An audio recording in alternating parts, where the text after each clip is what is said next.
The 746th edition of the MMA Gambling Podcast on the Sports Gambling Podcast Network is brought to you by Underdog Fantasy. Sign up with promo code MMA SGPN to get a 50% deposit bonus of up to $1,000. And we're brought to you by Rhythm, the leader in data-driven picks and props. Get your 7-day free trial today by going to sportsgamblingpodcast.com/RITHMM.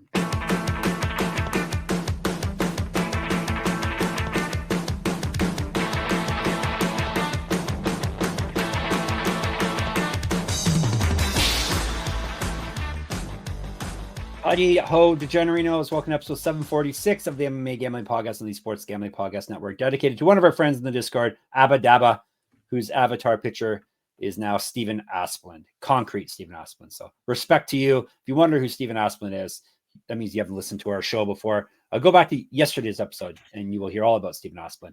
I am in the Discord as well. I am the Canadian capitalist, Jeff Fox. Welcome to part 2 of our LFA 200 breakdown. The event's so monumental, not just because of the number, because of it's actually stacked with fights. We've broken it into 2. Yesterday was the top 3 prelim fights and the bottom 2 main card fights. Today we're doing the top 5 fights on the card. I'm not doing it alone. Obviously, you wouldn't be listening or watching if it was just me. We have to bring in the top regional handicapper around, Daniel Gumby-Vreeland. How are you doing? We haven't got an update this year. How are you in 2025 for the we're on a little slow start. One of the Aries card sort of dragged us down a little bit. So we're digging out of a hole early on, but I think LFA will probably be the one to help us dig out. You think so? I do, actually. This episode in particular, I like one of the lines from last week's show or yesterday's show a lot. I think I mentioned how much I liked it and how surprised I was by it. Right. There are lines on here, maybe didn't surprise me, but were like a touch better than I thought they were going to be. And I'm pretty excited to be honest. I'm already down on them. So let's get everybody else down on them too. All right. We should dive into it after I let you know somewhere you can spend a little bit of the money that we're going to win for you here at our store, sportsgamblingpodcast.com/store, in honor of the big game from now until February 9th. 15% off everything in our merch store with the promo code Big Game. Get all your MMA Gambling Podcast merch, like this faded shirt I have. It's not faded in the store, or my cool SGPN hat. Be cool, like I'm being myself. Our wardrobe consists solely of clothes from that store. So check it out, sportsgamblingpodcast.com/store. Big Game is your code.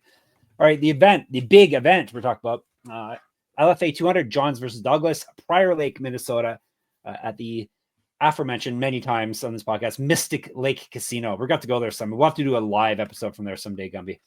I'd like to do like a live LFA episode from somewhere. I said there's one coming to Connecticut pretty soon. It's true. I know that's a haul for you. It is. And it's a little closer for me. It's probably closer than Mystic Lake Casino would be, though. I think Prior Lake would be quite a little bit of a haul. Yeah. Hopefully they'll come to my city, and then you can just come up here. So, we don't let you back in Canada. That's right. We let you in here once, and we have stopped because you're always picking against our people. You get a chance actually to pick against our people.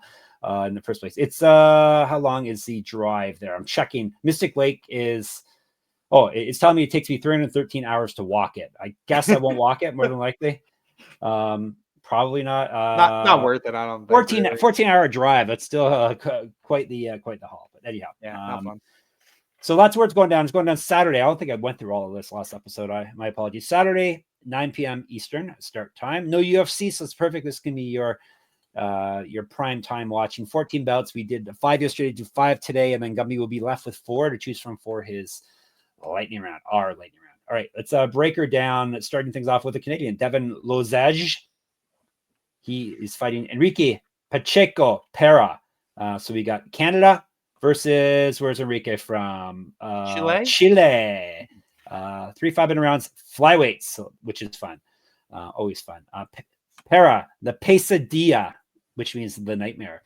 8-1 with 6 submissions. He's been knocked out 1 time. This is his LFA debut. He's won 2 straight both via submission. He's not fought since September 2023. He's not lost since August 2021. He used to fight at bantamweight plus 240. Lozej is the dream. The dream versus the nightmare. I just clued in, Gumby. This is amazing. Amazing matchmaking.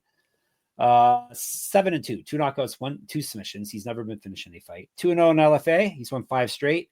He's not lost since December 2022. He's a regional champ. Used to fight at bantamweight, a year younger, an inch taller than Parra, minus 300. Did the matchmakers look for someone named the Nightmare for this matchup? I don't think so. Although I do think they really wanted Lozej on this card. He is hyped. I actually maybe underplayed how much hyped he was when I was drawing out my lines, because I didn't think we'd have him for this fight or any of the fights on this card. I had him pegged at -250. He came in at -300. I still think there's maybe value of having him in parlays because he's my pick here. Lozej is so like his last fight comes against Nate Smith. Nate Smith is a guy who was on Contender Series. He lost to Jimmy Flick, is like, has been a very high level flyweight and sort of been like a measuring stick for regional flyweights. And Lozej kind of went in there and beat him at his own game. Nate Smith has always kind of been a guy who, pokes and prods on the feet and then gets his wrestling going. And Lozej did exactly that. He's a southpaw. I really like his straight left hand from the rear left hand, and then adds in as soon as he starts to wear you down or you start to get real tentative of his striking, he gets in on your legs and he takes you down. He's got really great top control. And I think all of that plays really well against Parra because, as good as Parra is at jiu-jitsu, he's just not a guy who has the wrestling to get it there. So, like, in order to get his grappling going in the best parts of his game, I think he's going to need to be taken down and work it off the bottom. You're not going to see any top control for him. You're not going to see him in advantageous positions. It's like armbar, triangle, or nothing else. And I think Lozej is smart enough to stay out of it. I also think Lozej just might not wrestle. Parra is much slower on the feet. He doesn't nearly have the speed in his angles and stuff like that don't match Lozej. So I think Lozej is going to have a lot of success with that left hand. I think Parra is going to want to grapple and not succeed. To give me Devon Lozej, I think this winds up being pretty one-sided. Lozej must be really good because Gummy picked a Canadian. He didn't hum and haw. He straight up picked a Canadian, and he picked a Canadian as a very big actually favorite here. So the dream must really be what his nickname claims he is. We got another Canadian connection in the next fight. Joey the Hitman Hart. Canadian icon nickname. He's from the States, though. He's fighting against Chris Mixan from the States as well. They're welterweights. They're going to fight 3 5-minute rounds if they need it. I'm going to tell you about Mixan first. Cossack is the nickname. 5-1, 3 knockouts, 1 submission. Never been finished in a fight. This is his debut in LFA. He did lose his last fight. He's not won. His last win, as I try to spit it out, was May 2023. 2-0 in PFL, 1-0 as a pro boxer, 0-1 in bare knuckle boxing. A year younger than Hart, plus 195. The Hitman is 6-2, 6 knockouts, never been finished in a fight. 2-0 in LFA. He's won 4 of 5, but he did lose his last fight. That was on the Contender Series last season. He didn't lose that fight. Oh, right. That's one of the ones that you claim. Who did he lose to again? Who didn't he lose to? Benjamin Bennett he was like one of those Alaskan fighting championship guys. He hasn't made his debut in the UFC yet, so I don't know if he got a contract. If I'm yeah, because I don't really. It might have been so boring that nobody got contract. Yeah. The Hitman used to fight up at middleweight, 2 inches taller, 5 inches reach over Mixan, so good size advantage, minus 245.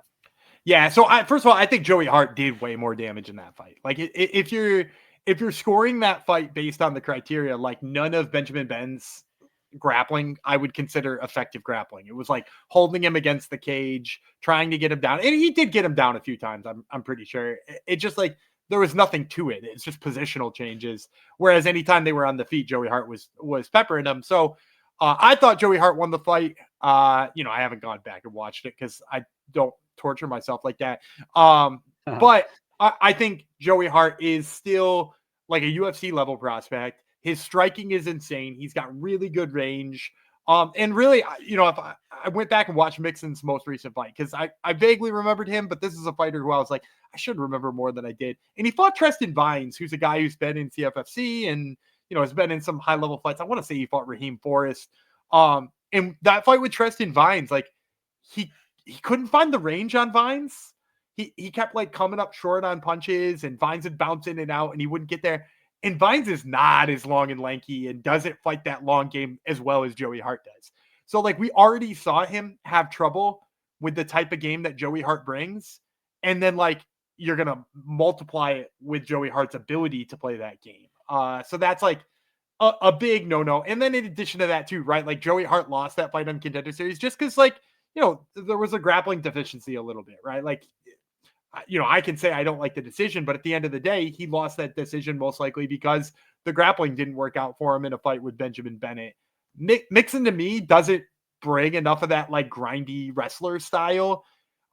Even if he wanted to, I don't think it's in there necessarily. And it's certainly not in there as he's being peppered with knees and shots from the outside like Joey Hart's going to give him. So I like Joey Hart quite a bit. I originally had him pegged negative 225. I see it came in at negative 245. So right in that ballpark. Yep. Perhaps you kick off the main card or the main card episode that we did here with a little Lozej Joey Hart parlay. There you go. Works for me. All right, before we move on, playoffs. We're talking about playoffs. You bet we are. Get in on the action at DraftKings Sportsbook, an official sports betting partner of the NFL. Scoring touchdowns is key to winning in the playoffs, and you can score big by betting on them at DraftKings, the number one place to bet touchdowns. Ready to place your first bet? Try betting on something simple like a player to score 6. Go to the DraftKings Sportsbook app and make your pick. But it's obviously not just NFL. They got MMA. They'll have LFA. Check out the lines there. And if you're a new DraftKings customer and you bet $5, you get $200 in bonus bets instantly. So download the DraftKings Sportsbook app and use our code SGP. That's code SGP for new customers to get $200 in bonus bets instantly when you bet just $5 only on DraftKings Sportsbook. The crown is yours. Gumby, give the people the small print.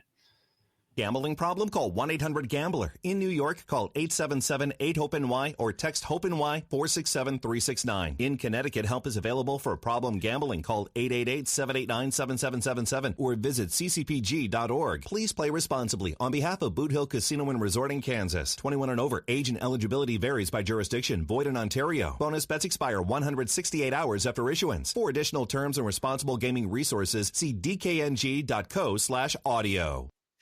You like that? Gumby's he puts on his professional announcer voice when he does those for us. All right. Nothing but titles, not just title fights, unification belts. If you're down with the interim title stuff, they have a lot in LFA, but it's not dumb reasons like the UFC. They actually have reasons because their fighters go on to fight in Contender Series and whatnot. So, all right, we're starting off with welterweight, another UFC thing. They don't do it based on weight. They basically, I guess they do it based on star power.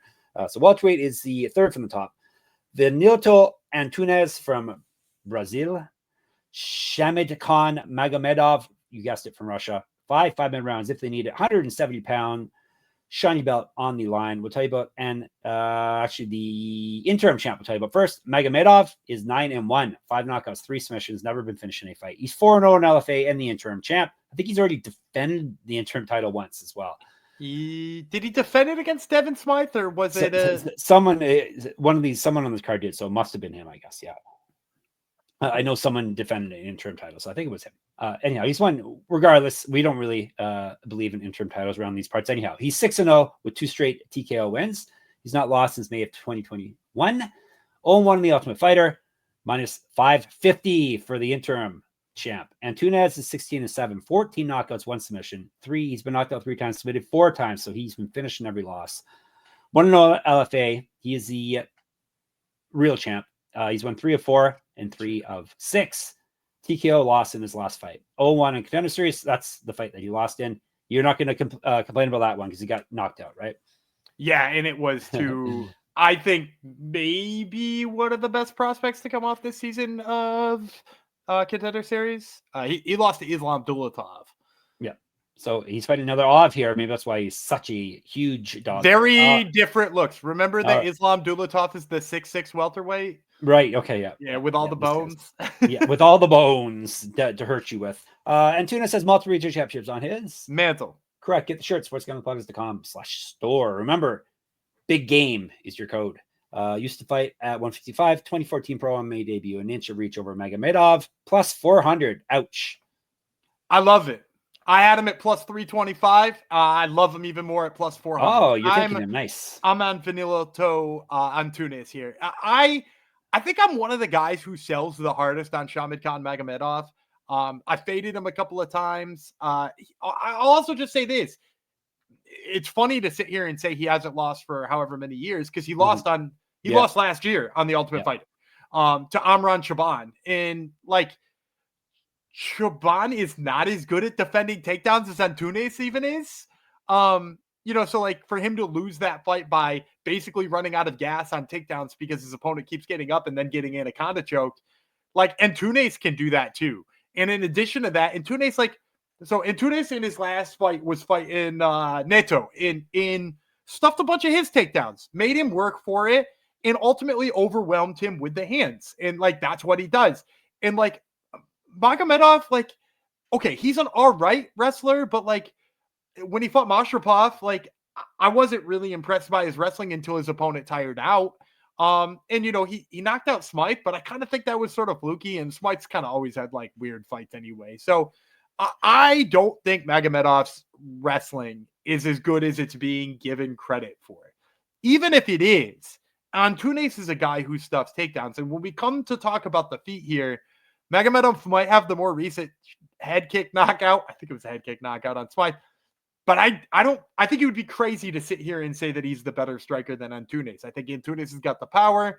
Antunes, I think could tag him and bag him. I think he could sub him if Magomedov got tired. Like, I think there's so many paths to victory here for Antunes. And, just not believing that Magomedov tired out in a 2-round Ultimate Fighter fight, and you've got him going 5 rounds with a guy with pretty darn good cardio in this one. So give me Antunes. Give me the big old number next to his name. I want to take a swing on it. All right. Hopefully people don't get mad. People love when I take swings on Big Dog. True. Shout out. What the hell is that guy's name? Do you remember what I'm talking? Someone in the YouTube. Yeah. You know the one who tells me to watch the film. Oh yeah, whatever. we forget about those guys. All right. I really wish I could remember his name right now. Was the guy with his own channel? Is that why he's just trying to? I want to. Yeah. Anyway, MMA something. The MMA something. No, sure different one. No. I'm gonna look it up during the break. Oh, great. Yeah, we'll keep going. We have got a Canadian. We'll see. This episode you're 1-0 on Canadians, right? You didn't take one yesterday, but all right, we'll see. This is the tiebreaker. You're 1-1 picking Canadians. Shannon Clark, I know you're a fan of hers. She's been on your show. She's very Canadian. She's so Canadian. She's a champ. She's up against Cheyanne Bowers, the interim champ. This is the flyweight championship, 125. Would you be surprised to know that the interim champ in this fight is the favorite as well? The boss, Cheyanne Bowers, is 5-1, 1 knockout, 3 submissions. She's been submitted 1 time, 4-1 in LFA, and the interim champ. She's won 5 straight fights, 3 straight via finish. She's not lost since October 2022. Used to fight up at bantamweight, 2 years younger than Clark, 2 inches of reach on her, minus 215. MMA Barbie is Shannon Clark, 5-1, 3 knockouts, 1 submission. She's been knocked out once, 2-0 in LFA, and the champion, 0-1 on Contender Series. That was her last bout, and that was her only loss. She lost via TKO. Regional champ, used to fight up at bantamweight as well, plus 175. I'm going to start this breakdown by just telling you there have been UFC fights at women's flyweight that have had 2 fighters who are both worse than both of these 2. Right. These 2 could easily be UFC level fighters, and I say that fresh off of Shannon Clark being knocked out by Unieski Dubin in like the most upsetting way on Contender Series. She's so inexperienced still. She really, that was probably too much too soon for her. It was, but it's also like it was a style matchup. Like I think as soon as if she could have gotten grappling in the first 30 seconds of that fight, she would have dominated. It would have been a one-sided absolute beatdown in that fight if she just was grappling from the get-go. And instead she was like feeling it out. It's a Contender Series fight. You're trying to feel yourself, and it didn't work out. I'm going to go with Clark here. I think she rebounded. And let me first of all say I love Cheyanne Bowers. I think she belongs in the UFC as well.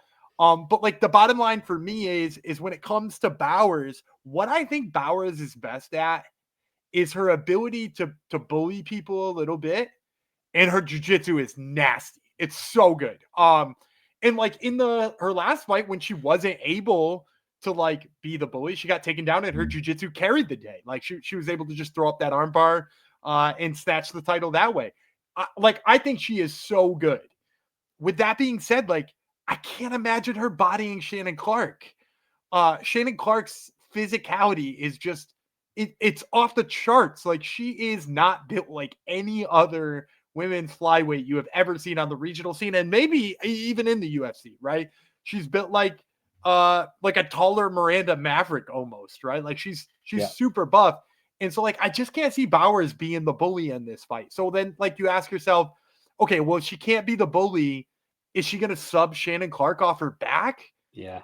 And I kind of don't feel like she will. I guess you could say maybe Bowers could like outfight. She could maybe just try to point her and move her feet and stay out of the clinch.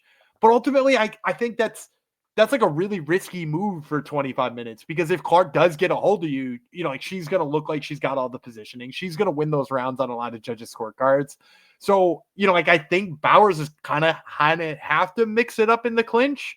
And if that happens, I like Clark's chances to take a decision. She's too tough. She's too strong. She's got her own sub skills. We saw that gnarly bulldog choke that made poor Brazilian gal pee in the cage. Remember? Yes. Yeah. Not to laugh at the misfortune there. No. Shout out to my wife for pointing that out to me. I even missed it when we were watching it. My wife yelled at the top of her lungs, "She peed in the cage. She peed in the cage." Yeah. And that's how you know you got a winner, ladies and gentlemen. Exactly. That's how you know you got a keeper of a wife.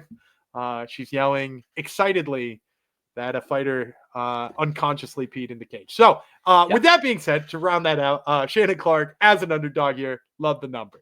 Nice. Canadians. Even your wife's even fine with going to the Seneca Lake Casino on anniversary to watch regional MMA, right? So that's right. Keep her right there. They're fighting there again soon. We should have a meet up at the Seneca Lake Casino. LFA 203, I think, is there. I'm pretty sure that's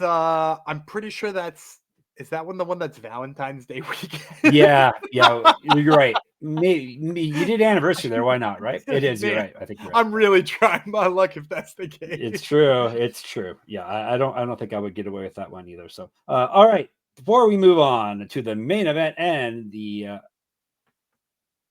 very exciting lightning round, as I had a slight stroke, let's tell you about Underdog. Underdog Pick'em is one of the biggest menus for all sports. Underdog is always making it easier to win with profit boosts and gimme pick'ems. NFL, college basketball, MMA, NBA, NASCAR, and more. You now use special to boost on all flex entries. Scubby's going to give you a play right now. Yeah, we're down to the last 3 professional football games of the year. We're out of college football games, but we're down to the last 3 professional football games. So I'm going to kick it to that. I'm going to go to Washington and Philadelphia, and I'm going to take the higher than on Jaden Daniels' passing yards. He's listed at 224.5. I love that projection. I'm going to go higher than. I think the game with them and the Eagles winds up a shootout, and he winds up needing to pass the ball quite a little bit. All right, going with the Rooks. Sign up with our code MMASGPN. Claim your special pick and first-time deposit offer up to $1,000 in bonus cash. UnderdogFantasy.com. Promo code MMASGPN. And SGPN's partner, Rhythm, is the #1 AI-powered sports betting platform that helps provide bettors of all levels the ability to build custom predictive betting models in seconds. Build your own model, copy one of the top-performing models from the leaderboard, or have Rhythm build you a model. If the NFL playoffs haven't been going your way so far, Rhythm will help you turn things around. With 3 games left, the 3 best of the season, Rhythm's AI-powered predictions for prop bets and game lines will set you up for success through the Super Bowl. NFL picks, NFL props, college basketball, and NBA. Rhythm has it all. Al Horford player props, damn right. They have it all. Claim your 7-day free trial today by going to sportsgamblingpodcast.com/rhythm. That's sportsgamblingpodcast.com/RITHMM. All right, main event time. Couple names you may be familiar with. If you listen to the show, watch the show, you will be familiar We've with. already broken down this fight one time. Oh, really? Maybe that's why I remember it. Back in November, we did. Yeah. Did it fall off? Yeah, it fell apart at the last second. Right. Yeah, and it got rebooked for this one. I didn't think they had fought before. All right, this is for the LFA Featherweight Championship. Elijah Johns versus Lerryan Douglas. U.S. versus Brazil. 5 rounds, 145. Douglas is gunslinger, 11-5, 5 knockouts, 2 submissions. He's been knocked out twice, submitted twice, 3-1 in the LFA and the interim champ. He's won 3 straight and 4 out of 5. All those fights ended with TKO, even the loss.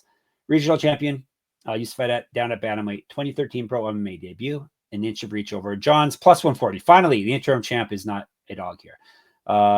Hey, you've taken 2 dogs. Let's see if you go with a dog in the other title fight. Johns, 10-2 with 1 no contest. He's 3 knockouts. Never been finished in a fight. 8-2 with 1 no contest in the LFA and the current champ. I said the LFA again. 3-0 with 1 no contest over his last 4. 8-1 with 1 no contest over his last 10. Did win his last fight. He's not lost since March 2021. Minus 170. And he's Miles John's little brother. I'll throw that in as well. And if you remember my prediction back in November, I'm going to stick with it. I don't.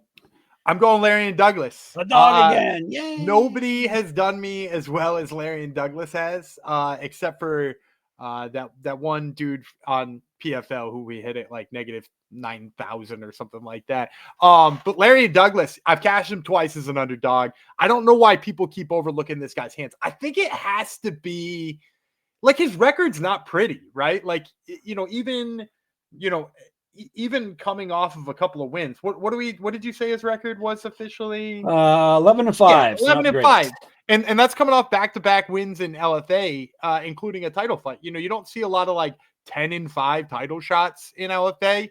But this dude is an absolute savage on the feet. When he's throwing hands, he hurts you the second he touches you. He was fighting Nathan Garib, and I like Nathan Garib sort of as an analog here for Elijah Johns, because Garib is a guy who has fought at a very high level. He fought for CES. I want to say he was in Bellator a couple of times. He's an American top team product. I think, unfortunately, he signed to that godforsaken GFL, which we're probably going to have to start breaking down if they ever really exist. Yeah, but fun, I'm sure. Yeah, it's gonna be a good time. But yeah, like Garib is a high level dude who likes to wrestle, and like he tried to wrestle Douglas, it didn't work. Douglas unloaded with some of the meanest right hands you've ever seen and knocked him out still standing. Like he was unconscious, but he was getting hit so hard that he could not fall down up against the cage. And like, I really like Johns' wrestling, but like, for me, it kind of ends there with him. He's a lot like his brother. Like it's not that they don't have power in the hands. It's not that they don't have some boxing, but it's just not like, I don't consider it exemplary. Like their wrestling when they're on is really good.